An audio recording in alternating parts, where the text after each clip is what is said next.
Hola a todos, bienvenidos a otro video tutorial. El taller de materiales de hoy es sobre pinceles y brochas. Aquí os presento 6 tipos diferentes de pinceles. Las partes del pincel suele ser su cabeza, que es donde tiene el pelo o el mechón, un cuello, que suele ser de metal, y un mango, que también suele ser de madera.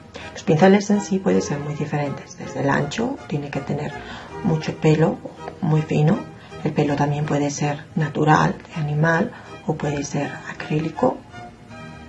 Y luego tenemos el largo, que también puede variar mucho, desde 30 centímetros hasta 12 centímetros. Estas características son las que tenemos que tener en cuenta a la hora de escoger un pincel. Por ejemplo, si la zona donde la que vamos a pintar es pequeña, nos inclinaremos por escoger pinceles pequeños. Podemos coger siempre brochas grandes para crear aguadas, pero a la hora de pintar y de dibujar va a ser muy difícil controlar estos pinceles tan grandes sobre superficies tan pequeñas. De esta misma manera también podemos comprender que si estamos usando un pincel de punta fina para terminar un trabajo sobre un lienzo, sobre una superficie demasiado grande, este trabajo va a tardar muchísimo más en ser terminado. Por lo tanto, el artista tiene que escoger el tipo de tamaño del pincel acorde y relativo al tipo del tamaño de la superficie sobre la que se va a pintar. Si además la superficie sobre la que vamos a pintar es rugosa y áspera, podemos usar pinceles de cerdas duras como las de caballo o las de cerdo. Si por el contrario la superficie es suave y fina, podemos usar pinceles de pelo fino y delicado, como por ejemplo los del pelo de la Marta Kolinsky. Decíamos que el largo del pincel puede variar y en algunos casos llegar hasta triplicarlo. La razón por esa es que tenemos pinceles que son muy pequeños y cortos. Estos se llaman de bolsillo o de viaje, son compactos, son muy fáciles de manejar, y siempre y cuando la cabeza esté al tamaño del papel, de la superficie sobre la que vamos a pintar, no importa realmente el largo. Entonces, ¿por qué hay esta diferencia de hasta 20 centímetros? Bueno, lo curioso es que muchos de estos pinceles se pueden usar en caballete, con lo cual la distancia hacia la que pintamos es un poco más larga, sobre todo si nos queremos poner de pie para pintar. Además, para los pinceles compactos hay un pequeño truco, consiste en quitarle el protector con el que viene y ponerlo hacia atrás. De esta manera se añaden unos 5 o unos 6 centímetros. También se pueden usar otras pajitas u otros pequeños tubos. La cabeza de un pincel puede tener diferentes formas. En un principio todos los pinceles parten de un pincel de forma redonda. En fábrica se aplasta el casquillo y se cortan las cerdas del pincel para conseguir pinceles planos, de lengua de gato, avellanados, angulares, pinceles en forma de abanico o pinceles delineantes. Por lo tanto, cada pincel va a dejar una forma y una marca diferente en el papel bien definidas. Esto nos va a ayudar a crear texturas, a poner efectos, a dar tonalidades o a crear degradados. Programas digitales como Photoshop o Illustrator intentan copiar este mundo natural de la pintura y trasladarlo al mundo del ordenador, copiando las mismas marcas que tendríamos en el medio natural.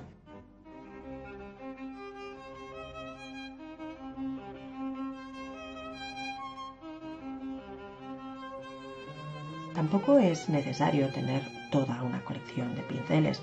Hay artistas que por el contrario prefieren tener solamente un número limitado de pinceles y se dedican a pintar pues su obra con un pincel o del número 6 o del número 8.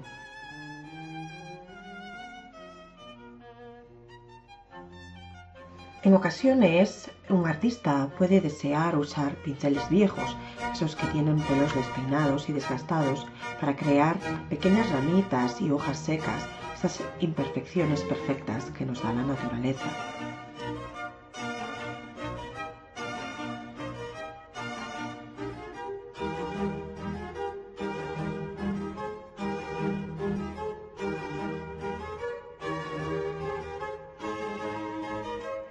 También hay otros trucos que los artistas suelen usar, por ejemplo, el pincel de abanico, que se suele usar para degradados, o para hacer texturas o para dibujar la hierba alta. Es un pincel que se compra específico, pero a la vez, si no lo tenemos en ese momento o no tenemos el tamaño deseado, lo que podemos hacer es coger un pincel redondo y aplastarle pues los cabellos, tal y como se ve ahora mismo, como lo estoy haciendo en el vídeo. Se llega a tener la misma forma, porque en realidad un pincel de abanico no es nada más que un pincel redondo donde en la fábrica le han aplastado el casquillo para que los pelos se queden comprimidas en esa posición. Si lo hacemos manualmente con nuestros dedos, vamos a tener el mismo efecto.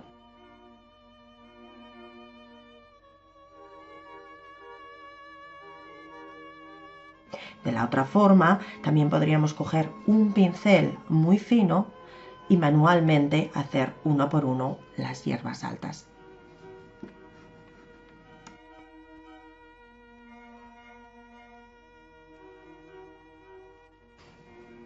El siguiente tipo de brocha del que quería hablaros son las de caligrafía china y japonesa, que se les llama sumi-e.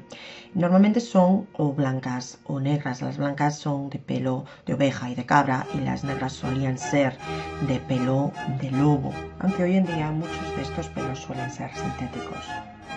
Las brochas sumi-e que yo tengo son con un sistema de succión de rosca. Terminan teniendo una reserva de agua dentro, o para la tinta o para agua transparente, lo que las hace ideales, además de para aprender caligrafía china, para hacer degradados y aguadas transparentes. Las siguientes en la evolución son las del pincel de agua, que en realidad en inglés se llama el water brush pen o el brush pen de Kuretake. Empezaron sobre los 90 y en realidad fue la evolución de un artista japonés, Chihiro Tanaka. En realidad estas brochas venían, bueno, estos pinceles venían con tinta, con una reserva de tinta dentro, pero una vez que la tinta se le acabó, pues Chihiro decidió rellenarlas de agua y empezó a poner sus experimentos en el blog. Inmediatamente los de Kuretake se dieron cuenta de que estaban ante un nuevo fenómeno artístico y empezaron a comercializarlas, pero hoy en día se encuentran de todas las marcas. Las que yo tengo son de la marca Sakura. Y lo interesante que tienen es que, además de traer la reserva de agua, pues son muy compactas y muy pequeñas, son ideales para llevárselas al campo, para hacer pequeños sketches. Vienen además son un sistema también de rosca y vienen con su propio taponcito, con lo cual es casi imposible que el agua se salga fuera. Son muy seguras y son, pues eso, muy pequeñas, muy compactas, caben en cualquier bolsa y son ideales para llevártelas a hacer sketches y hacer bocetos, pues en el campo o en cualquier otro lugar. A continuación quiero empezar a hablaros de la protección y los cuidados específicos que hay que hacerle a los pinceles para alargarles su vida. Lo peor que le puede ocurrir a un pincel es que empiecen a caerle mechones. Y ya no digo 1 o 2 pelos, me estoy refiriendo a muchísimos pelos. A no ser que este sea el efecto deseado que queremos tener en nuestra obra, lo ideal es dejar apartados estos pinceles que empiezan a caérsele el pelo, o porque la goma ya está deshecha o porque realmente el pincel ya está empezando a dejar de dar de sí. Entonces apartarlos, dejarlos para otro tipo de manualidades o para otro tipo de efectos. La rutina más importante que debemos de seguir si queremos alargar la vida de nuestros pinceles es lavarlos después de su uso. Para eso se compra un jabón especial neutral o cualquier otro jabón que no tenga colonia, alcohol o sea agresivo. Entonces, con los mechones del pincel ya enjabonados, pasamos a frotarlo contra la palma de la mano o la superficie sobre la que estamos limpiando, y vemos que empiezan a salir pues restos tanto del jabón como de la pintura. Aparte del pigmento se queda aquí. Tenemos que continuar hasta comprobar que realmente el pincel está totalmente limpio, es decir, que no sale jabón o espuma con color, con restos de pintura. A continuación paso a limpiar el pincel de sumi-e y le había metido tinta dentro, así que también tengo que limpiar por dentro. Pero ahí veis dentro del jabón cómo estaba empezando a salirle pues el pigmento que tenía dentro del pelo. Lo froto contra la palma de la mano y luego lo vuelvo a enjuagar. Los pinceles, para secarlos, lo mejor es ponerlos boca abajo, es decir, que los pelos caigan hacia abajo para que el agua no entre dentro de lo que es el casquillo o pueda llegar a dañar pues la parte, la goma donde están pegados los pelos. Se le da forma con los dedos y se deja secar al aire libre. Lo siguiente que le puede ocurrir a nuestro pincel es que con el paso del tiempo y con el uso o el abuso empieza a perder la forma y los pelos pues empiezan a abrir.